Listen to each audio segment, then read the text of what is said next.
Okay, so ipapasok ko itong pin dito sa pinakalock ng ating trigger. Hindi ko na pinakita yun pa yung pagbubutas, pati paglagay na ito.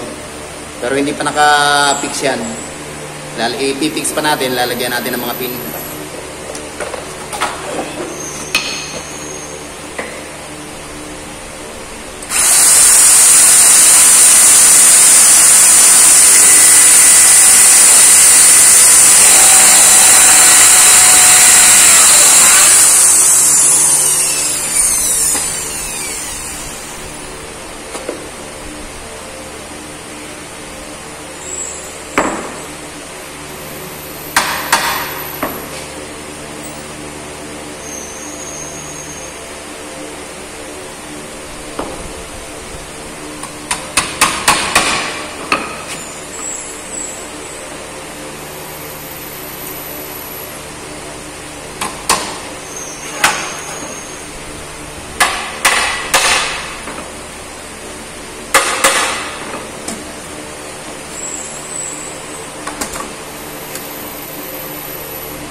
Okay, so nilagay na natin yung pin.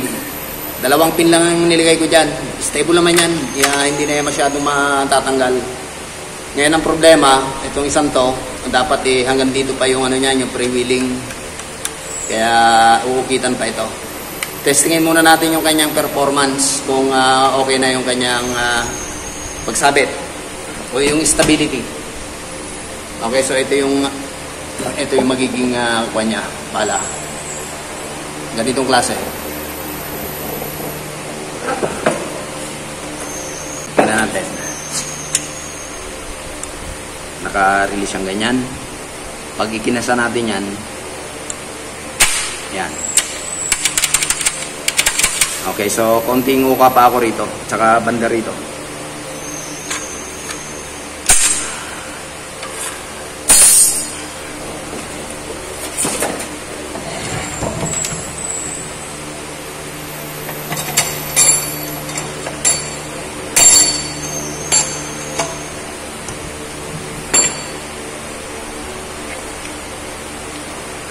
Kahit na lang na maliit ang gagamitin ko rito.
Okay, so wala na sabit. Nasolve ko na yung problema.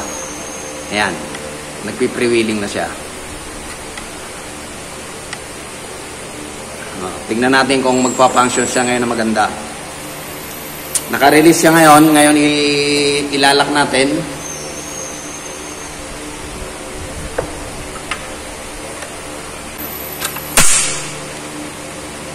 Yan.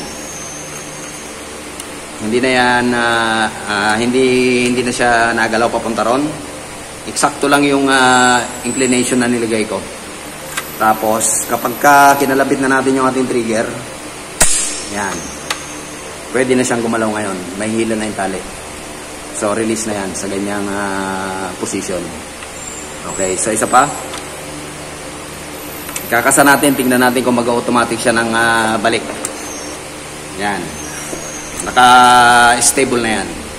Pwede na tayo maglagay ngayon dito ng guma. Okay lang yan na mayroong backlash ng konti. Ibig sabihin ng backlash, may kaunting alog. Pero ang importante, hindi siya dediretso ng inclination papunta ron. Hindi matatanggal ang tali kasi may naka-incline pa siya pataas. Okay lang na gumalaw siya papunta rito. Wag lang yung gagalaw pa papunta ron. Yan. Stable na stable yan. Kahit pa ilang tali ilagay ninyo dyan, hindi na rin yan gagalaw. Provided na ginalaw natin itong ating pinaka-trigger dito. Yan. Pag nagalaw na yung ating trigger, magpi-freewheeling na yan. Yan. Magre-release na yung ating pinaka-tali. Okay, so yan ang ating bagong... Ito yung bago kong ginagawa ngayong spear gun. Okay, so ilalak ulit natin yan. Ganitong design ang gagawin ko sa kanyang shop. Okay, so yan.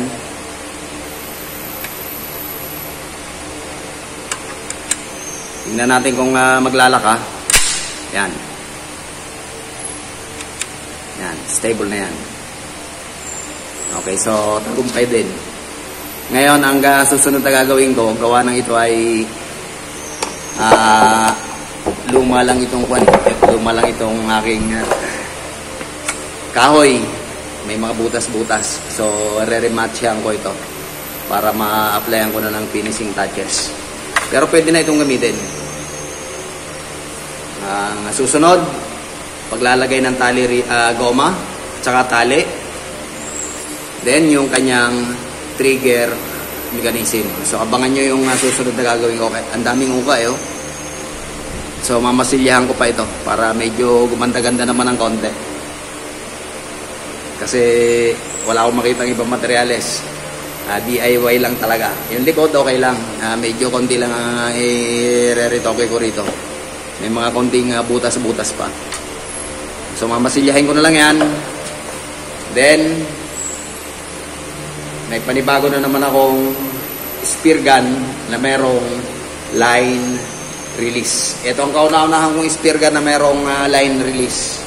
So, first time ko ito magkakaroon nito. Tamang-tama lang ang pagkakatama rito. Okay, so, ewan ko lang kung magsusubok ako pa ito. Okay, so, hanggang dito na lamang muna uli. At abangan nyo pa yung susunod na gagawin ko sa mga project ko. Okay, so kunyari naka-release na siya, magkakasa na tayo. Ayan. Ayan, kung siya siyang nabalik. At yan ay nakalak na. Hindi na yan matatanggal. Ayan.